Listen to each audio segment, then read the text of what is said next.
Hey everyone, this is Rainbow Beach heading down towards Bada Bing, Bada Boom. Well, looks like a double island over there. Maybe that's why they call it Double Island Point. This is the dangerous section of the beach where you got to get around some rocks, you got to time it right, around some trees and stuff like that. It's worse up the other end. So we've got low tide at the moment, but it is coming back in, so probably a little bit late, but not too bad. I'm not fully committed yet. We'll go and have a look, see what we've got to contend with.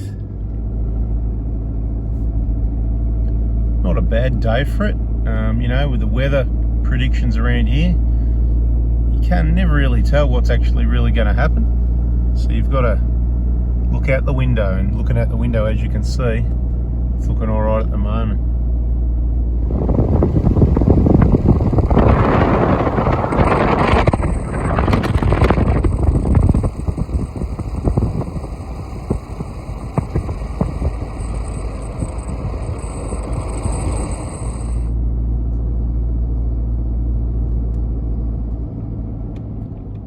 Familiar looking set of rocks, isn't it? I wouldn't be driving below that through the water, like, I don't know what you see people do. I don't know why they do these things. Wow, love this area. I mean, what a beach. What's good about it down here, a lot of people are nervous about it, so a few cars pass through, but not too many, so you can actually stop and take a bit of beach to yourself. Down the end there, obviously always busy at Double Island Point, can be accessed from the other end also. From this point here, from these rocks, this is where you need a beach permit. So if you come down at Rainbow Beach, you can come up the beach a few k's where we are here to these rocks, but from here on, you do need to get a permit to cover from here all the way down to anywhere down to the North Shore at Noosa. Cooloola, I think it's called. But you'll look up the permit, you just need a day permit. I think it's about, I don't know, 12 or 15 bucks. Haven't got one yet, so I better go and organise that now. Watch out for the washouts. These ones aren't bad, but you never know when you're going to come across one that is bad. Go surfing. But you can check out the hoon that's been on the beach for a start. Sort of drivers that some people don't like, and they report, and then ends up things closing up. What I was going to say, you can check out my video from when I was here, I don't know, a month or two ago. We did a beach run in the 120, probably worth checking out. Just go back through the videos, or you might find it in the playlist under beach drives or something like that. But there was a lot of trees that we had to duck below, where this time we're still on a low tide, but this time the beach has been basically clear, even though the tide's coming in slowly. The beach is very clear of all debris we had to dodge, so different. It's getting down towards the end now, and you got a few trees and debris, but less swell as well is the other thing. When you got to watch the ocean swell, it's not just about the tide at the moment. It's pretty good, especially behind the point here. For the most part, very straightforward, no real thinking to do. Now, there's quite a few deep holes out there, so yeah, if the tide was up a bit, I don't know, up here is fine anyway on the current conditions. So it all comes down to current conditions, the swell, the wind, and of course the tide. And this is getting down towards the Double Island Point side of things. You can see the traffic builds up. Always changing.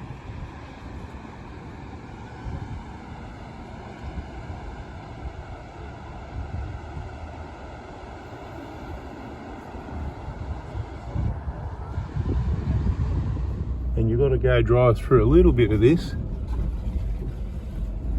It is hard packed, but you've got to drive through a little bit of that to get to this side of the action.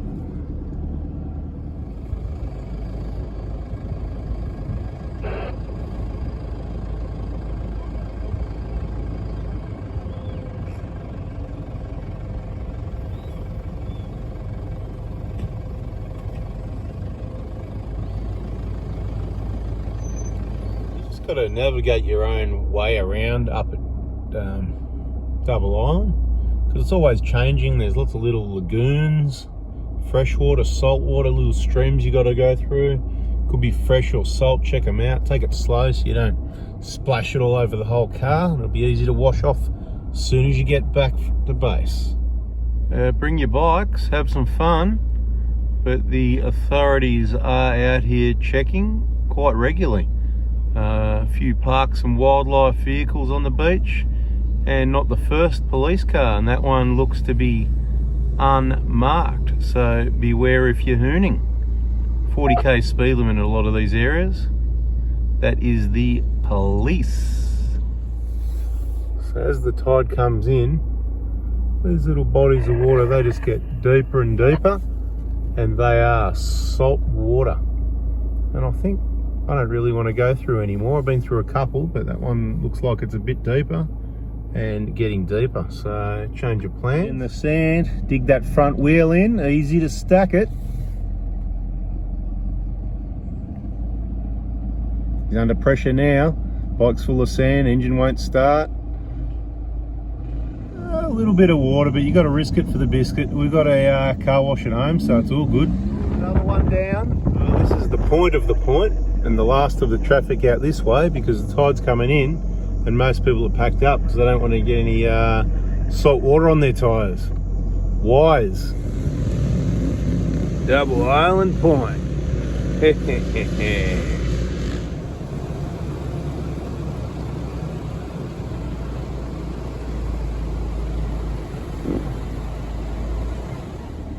And headed back out, this is what it looks like. Headed back out of Double Island Point area and head down the beach, see how far we get. Not in a hurry, just enjoying the day.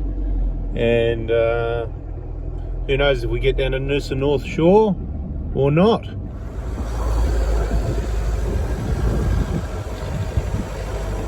This would be where a bike went down the second time.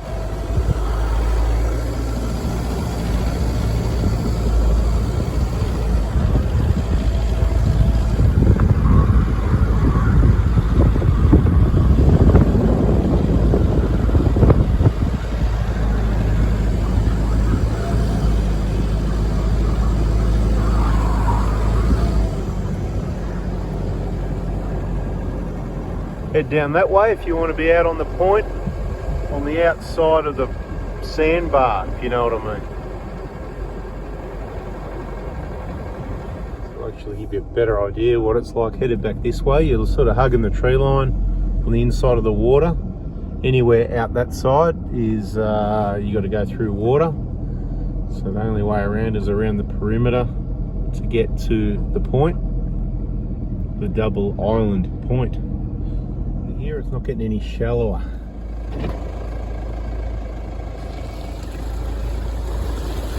Everyone goes tearing through it. I reckon I kept my left side dry, nice and slow, so only your tyres get wet, you get some drips on your brakes. Give it a really good wash as soon as you get home. Happy days. Same thing, up, around, under the trees. People have been trimming the trees for us.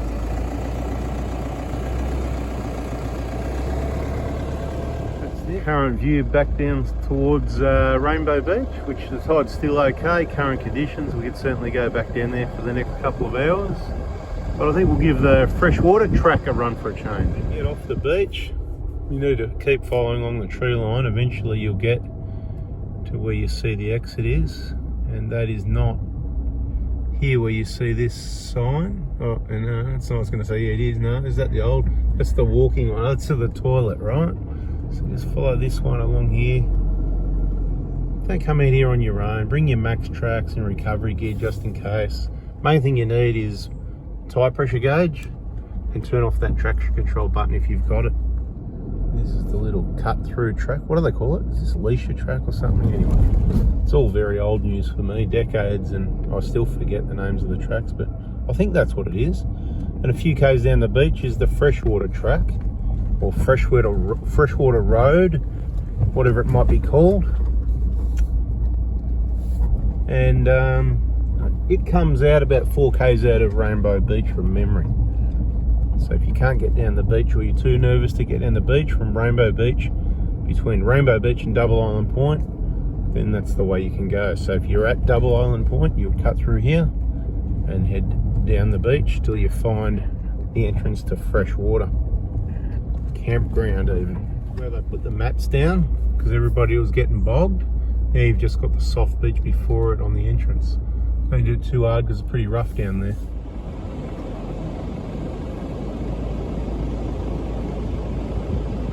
Easy. See in front of us here, the tide is certainly on the way back in.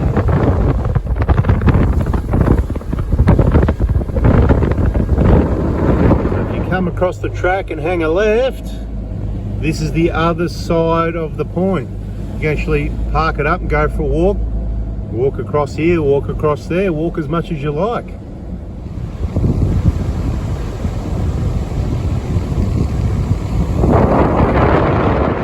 Long video, all right, but you won't get anything for at least a week after that. We'll do one big long video. This is so from the point headed back south, well at the moment towards the freshwater track, and then we'll make a decision depending what time it is and where we're headed. Again, actually I think they've got that ute that was doing the hooning earlier, mate. He was getting a bit out of control, could be dangerous, big swerves, big fish outs.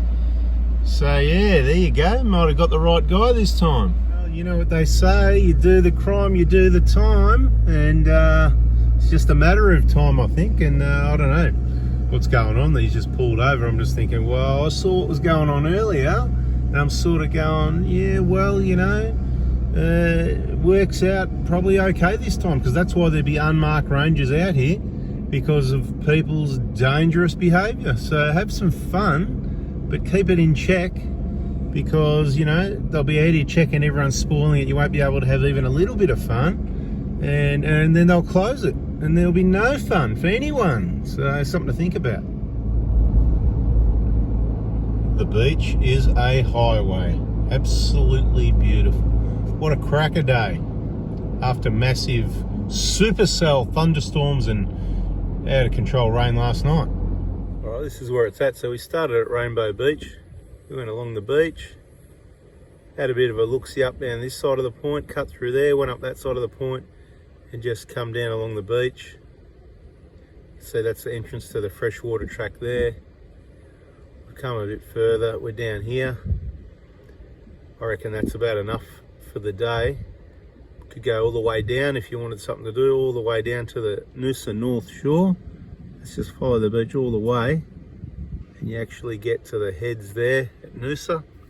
Be real busy over on that side, but this side over here, not too bad. Up to you, but just get out and enjoy it. Bloody awesome spot, one of my favourite beaches really. Just get out and drive on the beach, 15 bucks. Yeah, I know there's beaches you can drive on for free, that's good, but have you noticed a pattern? A lot of beaches you need to get at most, you know, a lot of popular beaches, you do need to get a permit. You can't go on the beach without paying some money, even for the day. But I reckon for 15 bucks, it's worth it. What do you reckon? Yeah, a bit breezy out here. But, you know, keep it on the weather, look at the sky.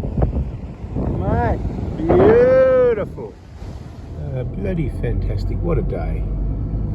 Headed back towards the Double Island Points, but we will be making a left turn shortly through the freshwater road track area back towards Rainbow Beach.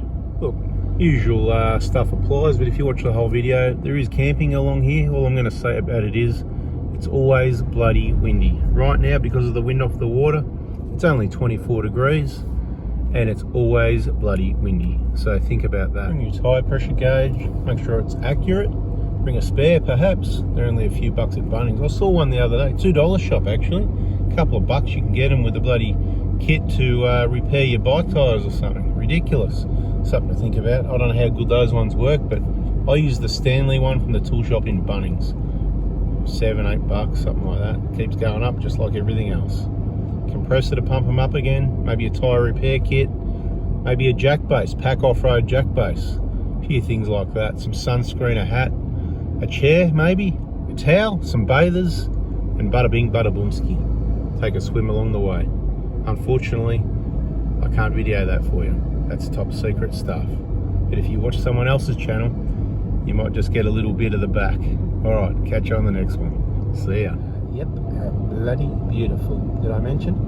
Bloody beautiful. Subscribe, turn the bell on, and don't miss another video. 4x4 Adventures. Over and out. Well, maybe not. Oh, windy out there. Bit breezy. Could be a sign of what's coming later. Here come the bikes. Ho, ho, ho. This is the exit off at the freshwater track that I'm sure everybody gives it the berries, but should be able to just cruise up nicely like that, I think. Freshwater day use area, beach camping service bay. Quite a nice area in here, and it's 20 k's from here to Rainbow Beach on this track. Speed limit 30 k's an hour. Probably good to have your lights on too. Keep an eye for oncoming traffic. I'd call it recently cleaned. I'm not going to say graded or bulldozed. Call it cleaned, flattened. It's in good condition. I must admit, it's been many years since I've done this freshwater road, and it's not really challenging, but it's a bit rough and washed out and sandy and through the forest. Quite adventurous, and you can't just go through it at 30 k's an hour non-stop. Might have a bit of a rough ride if you try that. Some of it you can, but there's a few windy sections, a few little climbs in it, and a few holes in the tracks and washouts and stuff like that. So it's quite cool to just do a bit of a different drive to the beach drive. And like I said, I haven't done this in, I don't know if it's really, I don't know how long it's been, 10 years, 15 years, but quite a while, and quite an enjoyable drive.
Getting dark and spooky.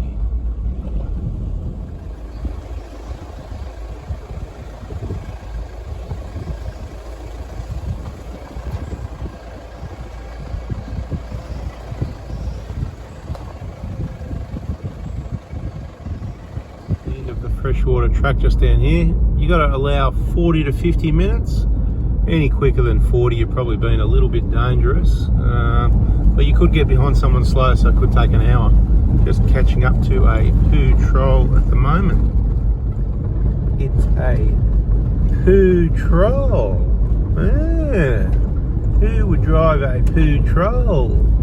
Wise decision to let the Prado pass the poo troll. That is the end of the road. Bada bing, bada boom.